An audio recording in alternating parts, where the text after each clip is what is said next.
ये आदमी भूख मिटाने के लिए मछली पकड़ता है, लेकिन उसे मछली पकड़नी नहीं आती। वह दोबारा प्रयास करता है, लेकिन इस बार भी मछलियां भाले में नहीं फंस रही थीं। इसके बावजूद आदमी हर बार कोशिश करता जाता है। आखिरकार वह निराश हो जाता है। तभी एक बड़ी लाल रंग की मछली पानी में घूमने लगती है। उसके इर्द गिर्द घूमने से वहाँ बहुत सारी मछलियां इकट्ठा हो जाती हैं। यह देखकर वे दोनों बहुत खुश होते हैं। उनके साथ पिंकू नाम का एक लड़का भी था, जिसने पेट भरकर मछलियां खाई। इतना खाने के बाद वह ठीक से चल भी नहीं पा रहा था। इसके बाद वे लोग बड़ी लाल मछली के ऊपर सवार हो जाते हैं। यह मछली समुद्र की रानी थी। आदमी बार बार मछली से बात करने की कोशिश करता है और लटक कर उसके पास जाकर बताता है, हमें दाईं तरफ जाना है, क्या तुम दाईं तरफ मुड़ सकती हो? लेकिन मछली कुछ समझ नहीं पाती कि आदमी क्या कहना चाह रहा है। तभी वह लड़की मछली के पास जाती है और उसे समझाती है कि उसे किस तरह दाईं तरफ मुड़ना है। लड़की की बात मछली समझ जाती है और दाईं तरफ मुड़ जाती है। कुछ दिनों बाद मछली उन्हें उनके ठिकाने तक पहुंचा देती है। हालांकि रास्ते में मछली एक दुश्मन की नाव देख लेती है। इसे देखकर मछली को बहुत गुस्सा आ जाता है। आदमी उसे समझाने की कोशिश करता है और कहता है, लड़ाई करने से कोई फायदा नहीं। लेकिन दुश्मन मछली को देख लेता है और उस पर गोली चला देता है। इससे मछली और भय और दुश्मनों की तरफ जाने लगती है। रानी के साथ वाले उसे रोकते हैं, लेकिन वह उनकी बात नहीं सुन रही थी। दुश्मन रानी पर हमला करने का आदेश देता है, जिसके बाद सभी बंदूक और तोप से रानी पर हमला करने लगते हैं। रानी उनकी तरफ बढ़ती जा रही थी। रानी दुश्मनों के पास पहुंचकर उन्हें सबक सिखाती है और उनका पूरा जहाज बीच से तोड़ देती है। मछलियों की रानी बहुत गुस्से में थी। दुश्मन उससे डर रहे थे। तभी रानी पर कोई गोली चलाता है। रानी ने देखा कि वह गोली उसी के साथी ने चलाई थी। रानी को बहुत गुस्सा आता है और वह उसके पास जाती है। आदमी कहता है, हमसे दूर रहो, तुम एक राक्षस हो। तभी आसमान में फ्लेयर चलती है। आदमी दूरबीन से देखता है कि एक और दुश्मनों की नाव आ रही थी। रानी को भी यह बात पता चल गई थी। दुश्मनों ने रानी को देख लिया था। ये लोग उसे राक्षस बोल रहे थे। रानी दुश्मनों की तरफ जा रही थी। लड़की आदमी से रानी को रोकने को कहती है, लेकिन आदमी कहता है, उसे जाने दो। दुश्मन अपना हथियार तैयार कर रहे थे।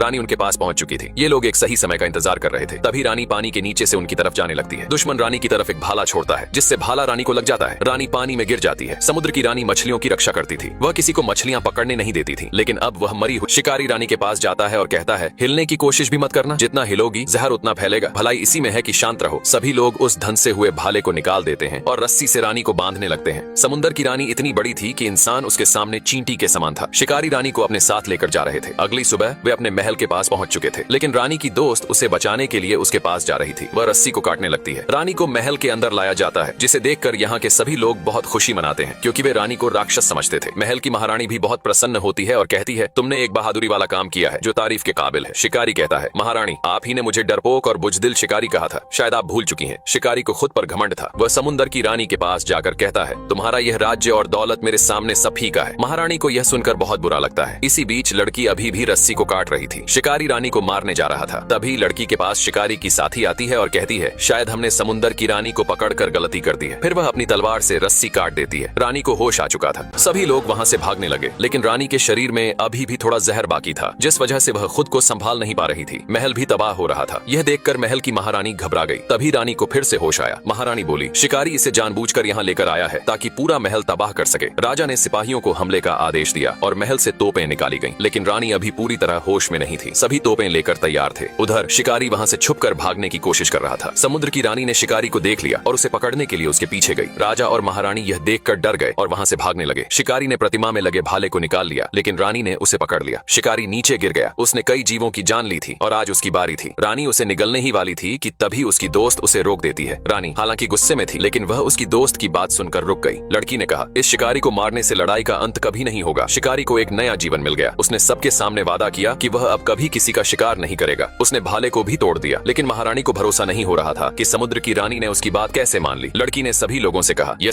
सभी समुद्र के शिकारी थे, जिनका काम समुद्र के जीवों को पकड़ना था। सभी अपनी अपनी पोजीशन बनाकर तैयार थे। सामने से एक हरे रंग का बड़ा जीव उनकी तरफ आ रहा था। यह समुद्र का सबसे बड़ा जीव था। शिकारियों का सरदार जहाज को उसके सामने ले जाने का आदेश देता है। सभी अपने काम में लग जाते हैं। एक आदमी बाजा बजाता है, जिससे सभी उसका मुकाबला करने के लिए तैयार हो जाते हैं। सरदार हमला करने का हुक्म देता है और सभी तोप से उस पर हमला करते हैं। इतने हमले के बावजूद भी वह जीव बिल्कुल नहीं डरता। एक शिकारी कहता है, उस पर हमले का कोई असर नहीं हो रहा है। इसके बाद सभी शिकारी तीर कमान लेकर तैयार हो जाते हैं और एक साथ तीर छोड़ते हैं। तीर के वार से उस जीव को घाव महसूस होता है, जिससे वह पानी के नीचे चला जाता है। तभी एक शिकारी भाला लेकर ऊपर जाता है और भाले से उस जीव पर वार करता है, लेकिन भाले का भी कोई असर नहीं होता। इसी बीच उनकी पूरी नाव हिल जाती है। शिकारियों को लगता है कि वह जीव डर कर भाग गया है, लेकिन वह उनके जहाज के नीचे छुपा होता है। अचानक वह जीव पानी से बाहर निकलता है और उनकी पूरी नाव हिला देता है। वह बड़ा जीव पूरी नाव को अपने शरीर से लपेट लेता है और अपनी 3 मुंह वाली पूंछ से शिकारियों पर हमला करता है। शिकारी उसकी पूंछ को अलग करने की कोशिश करते। ये विशाल समुद्र की रानी शिकारियों की नाव को घसीट रही थी। शिकारियों ने रानी को फंदे से बांध रखा था, जो बहुत क्रोधित थी। शिकारियों का सरदार बहुत गुस्से में था। रानी समुद्र के नीचे चली जाती है और समुद्र में गोल चक्कर लगाने लगती है। शिकारियों की नाव नाव का संतुलन बिगड़ रहा था। लेकिन शिकारियों का सरदार गुस्से से एक भाला उठा लेता है और कसम खाता है कि समुंदर की रानी का आज आखिरी दिन होगा। रानी ने घूम घूम कर एक बड़ा सा भंवर बना दिया था जिससे उनकी नाव भंवर के अंदर जा रही थी। भले ही रानी की जान ही क्यों न चली जाए, लेकिन शिकारियों को वह हरगिज नहीं छोड़ेगी। बचने का इनके पास एक ही रास्ता था कि रानी में बंधी रस्सी को काट दिया जाए, लेकिन शिकारियों का सरदार ये बिल्कुल भी नहीं चाहता था। वह रानी को मारना चाहता था। इनकी पूरी नाव तिरछी हो चुकी थी। एक आदमी गुहार लगाता है कि हमें रस्सी को काट देना चाहिए, नहीं तो सब मारे जाएंगे, लेकिन सरदार उसकी एक नहीं सुनता। एक लड़की ने देखा कि रानी बहुत गुस्से में थी, जिस वजह से लड़की खंजर निकालकर रस्सी को काटने लगती है। शिकारी भाला लेकर रानी के पास जाता है और कहता है, ये तेरी जिंदगी की आखिरी घड़ी है। फिर भाला मारने से पहले उसका संतुलन बिगड़ जाता है क्योंकि लड़की रस्सी को काट रही थी। शिकारी उस लड़की को देख लेता है और मौत की सजा देने को कहता है, लेकिन लड़की उसकी एक नहीं सुनती। तभी वह दूसरे आदमी को ये पहरेदार पानी के बांध को खोल देता है, जिससे पानी रास्ता बंद कर देता है। अपने रथ पर सवार एक राजकुमारी थी, लेकिन राजकुमारी के साथ एक छोटू भी था। राजकुमारी छोटू से आगे का रास्ता साफ करने को कहती है। छोटू रिमोट का बटन दबाता है, जिससे पानी के दो बड़े हाथ बन जाते हैं और राजकुमारी को रास्ता दे देते हैं, लेकिन बाकी लोग पीछे ही रह जाते हैं। राजकुमारी निकल पड़ती है। एक महिला बाजा बजाती है, जिससे कई सारे पक्षी राजकुमारी का पीछा करते हैं। राजकुमारी के आगे जो दो जानवर भाग रहे थे, वे उसके माता पिता थे, जो किसी श्राप की वजह से जानवर बन गए थे। राजकुमारी ने देखा कि आगे का रास्ता बंद है। वह छोटू से रास्ता साफ करने को कहती है। छोटू बटन दबाता है, जिससे सामने की लकड़ियां और घास ऊपर उड़ जाते हैं। लकड़ियां और घास कुत्ते बन जाते हैं। वे कुत्ते राजकुमारी के पीछे वाले लोगों पर भौंकने लगते हैं और उन्हें आगे नहीं जाने देते। राजकुमारी अपने माता पिता को श्राप से मुक्त करवाने ले जा रही थी। पीछे वाले कहते हैं, हम तुम्हारी मदद कर रहे हैं। राजकुमारी कहती है, मुझे किसी की मदद नहीं चाहिए। तभी एक महिला एक आदमी से कहती है, राजकुमारी के रथ पर जाओ और उसे रोको। वह अपने पक्षी को उल्टा कर देती है। आदमी राजकुमारी के रथ पर गिरने वाला था, लेकिन छोटू रिमोट दबा देता है। सामने रास्ता नहीं था, लेकिन राजकुमारी के माता पिता खड़े पेड़ पर चढ़कर जा रहे थे।